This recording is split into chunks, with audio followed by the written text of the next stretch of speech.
Hi అండి. ఈరోజు మీకు చిన్న పిల్లలకి పౌష్టికాహారం నేను చూపిస్తానండి.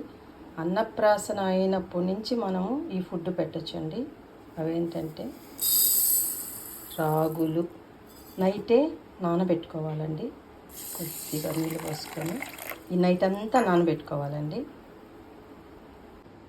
నైట్ అంతా నాని కదండి రాగులు, వాటిని తీసేసి శుభ్రంగా వాష్ చేసుకొని మిక్సీకి వేసుకోవాలండి. మిక్సీ కొంచెం నీళ్ళు పోసుకోవాలండి. మిక్సీలో స్మూత్గా ఇలా వేసేసుకోవాలండి. తర్వాత వీటిని ఫిల్టర్లో వడకట్టేసుకోవాలండి. ఈ రాగి పాలని మనము వడకట్టుకుంటామండి. చూడండి ఎంత స్మూత్గా వచ్చాయో రాగి పాలు.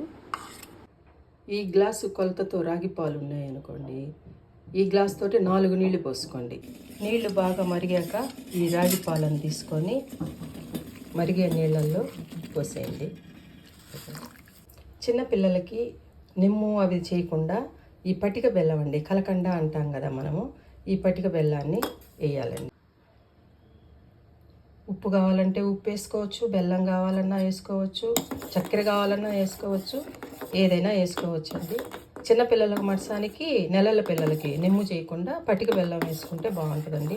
నేను చిన్నప్పుడు మా పిల్లలకి ఇదే పెట్టానండి. మంచి ఎముక పుష్టి, బాగా ఎనర్జీగా ఉంటుందండి. మంచి ఆహారం అండి ఇది. చిన్నపిల్లలకి మడసానికి మంచి ఆహారం ఇది. ఈ విధంగా బాగా మరిగించుకోవాలండి. చూడండి ఎంత బాగుందో, ఎంత చక్కగా ఉందో చూడండి. నాకు ఇప్పుడైతే పిల్లలకి పెట్టాలనిపిస్తుందండి. ఇది బాగా తినేస్తారండి పిల్లలు, తాగేస్తారు. ఎంత బాగుందో చూడండి. నచ్చితే లైక్ చేయండి.